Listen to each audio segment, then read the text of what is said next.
klub dari Korea Selatan dengan skor akhir 3-7. Sebelum lebih jauh, aku nggak pernah bosan-bosan untuk ingatkan teman-teman, ketika teman-teman tonton video ini, jangan lupa tekan tombol like dan tombol subscribe karena aku mendapatkan data statistik. Ternyata masih banyak yang belum melakukannya. Secara garis besar, pendekatan taktikal yang diberikan oleh Flick saat menghadapi Seoul tak jauh berbeda seperti apa yang sudah ditunjukkan oleh Flick di musim lalu untuk Barcelona. Namun, ada ide komprehensif yang coba secara rutin ditunjukkan Flick di pertandingan ini. Apa itu kaitannya soal positioning? Seperti apa? Langsung aja kita bedah. Di atas kertas, Seoul gunakan pola 1-4-4-2, sedangkan Barcelona gunakan formasi 1-4-2-3-1. Ketika bertahan, struktur 4-4-2 Seoul ini mereka tetap jaga. Nomor 27 turun, nomor 70 turun, dan di sektor depan menyisakan nomor 9 dan nomor 10. Nah,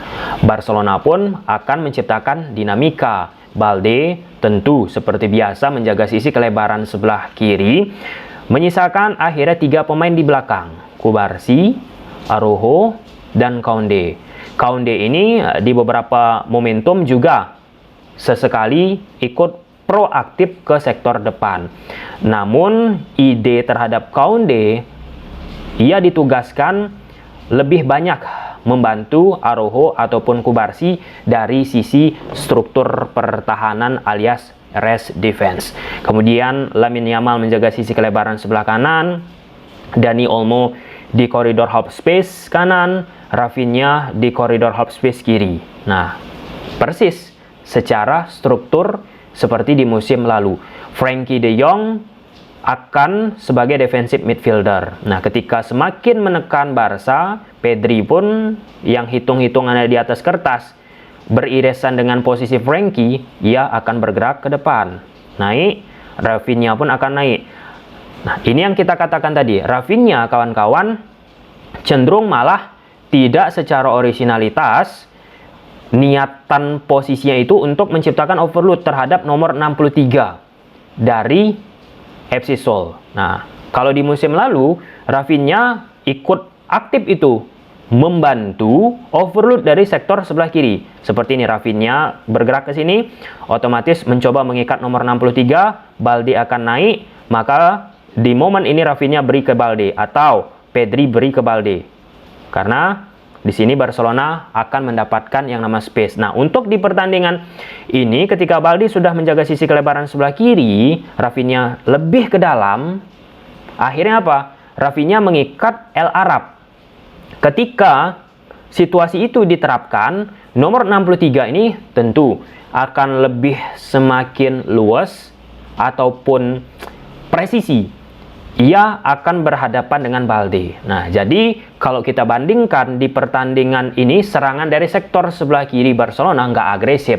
Dari sisi rating yang dimiliki oleh Balde pun, ketika diberi kesempatan hanya 5.9. Tidak banyak keistimewaan lewat sektor sebelah kiri. Nah, ketika Rafinha mencoba mengikat nomor 5 ini, disinilah ruang yang coba dieksplorasi ketika Pedri meninggalkan irisan posisi dengan Frenkie. Nah, di sini dia. Jadi banyak banget nih diciptakan oleh Barcelona orang pada fase attacking. Nah, lalu yang kedua kita kembalikan ke sini, Pedri, Rafinha di sini, Balde. Nah, lalu yang kedua, ketika kita bicara posisi dari Lewandowski. Lewandowski bukan 1 kali, tetapi 2, 3, 4 kali dia malah bermain di koridor half space. Dani Olmo berada di sini. Ketika Dani Olmo berada sebagai seolah-olah striker, disinilah diikatnya Kim, otomatis diharapkan Lewandowski akan lebih banyak space yang dia dapat. Misalnya Koundé beri bola ke Lewandowski, Frenkie ke Lewandowski, atau Pedri ke Lewandowski. Karena nomor 18 ini dia akan terikat ke Lamine Yamal. Nah, jadi clear ya.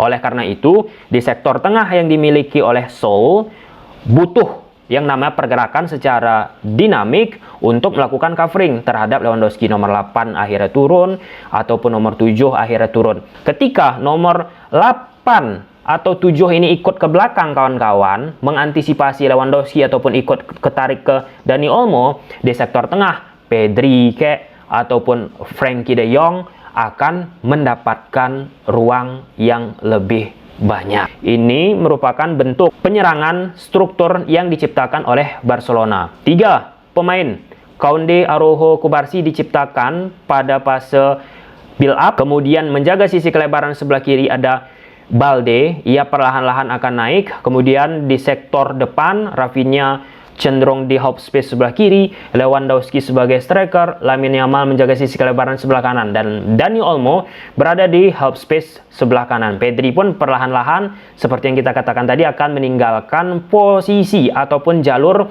yang beririsan dengan Frenkie de Jong. Ini momen ataupun situasional ketika sektor tengah yang dimiliki oleh Sol pun renggang. Nah, ini akibat tertariknya pemain tengah dari Sol tadi untuk mengcover gerakan striker, seperti yang kita ulas di papan taktik sebelumnya. Ini proses terhadap Dani Olmo. Ia melakukan pergerakan tanpa bola, pemain-pemain Sol yang lain tertarik dengan gerakan-gerakan dinamik yang dilakukan oleh pemain Barcelona, seperti misalnya Frenkie de Jong, Dani Olmo, Lewandowski, dan tentu Pedri, kawan-kawan.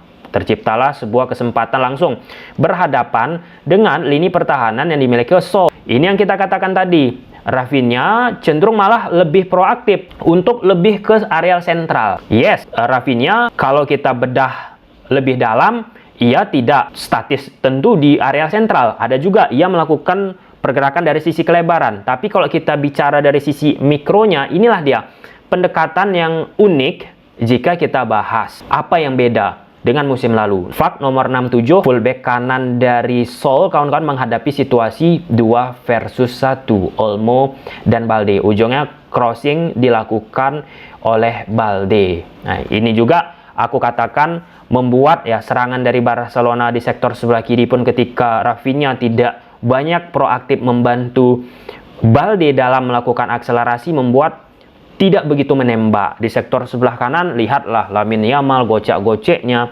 kemudian dibantu oleh Dani Olmo. Kan spesial banget tuh sisi tersebut bagi Barcelona.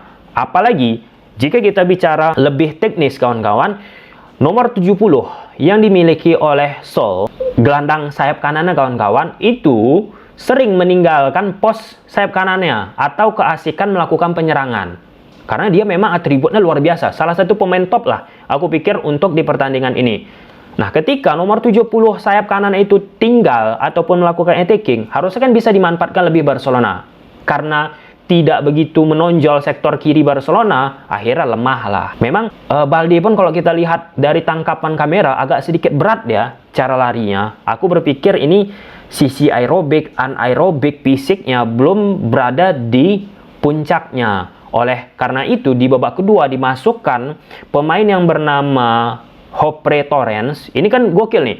Torrens dimasukkan mengisi posisi dari Balde, crossing-crossingnya lebih hidup, ataupun gerakan yang dilakukan oleh Torrens lebih berbahaya. Kalau Balde kan karakter ini kan suka penetrasi. Secara crossing ya so-so lah ya. Tapi kita harus juga menghargai di musim lalu ada juga crossing-crossing yang dilakukan oleh Balde pun menonjol. Nah, namun jika kita bicara saat hanya menghadapi Sol ini, Torrens dimasukkan di babak kedua mengisi posisi Balde, ya bisa menciptakan warna terhadap sisi penyerangan yang dimiliki oleh Barcelona. Nah, akhirnya di babak kedua selain Torrens dimasukkan lagi Ferran Torres, Marcos Rashford, Fermin Lopez, Gerard Martin. Gerard Martin ya ini nggak bisa kita nilai juga ya. Kalau hanya menghadapi Sol, Gerard Martin ini sebagai center back ya so far so good, oke-oke aja. Tapi nggak begitu iya teruji juga. Apalagi di babak kedua FC Sol pun ya naik turun lah sisi attacking yang mereka ciptakan. Kemudian yang kedua, Fermin Lopez gokil, Gavi pun gokil, Makasado nggak kelihatan.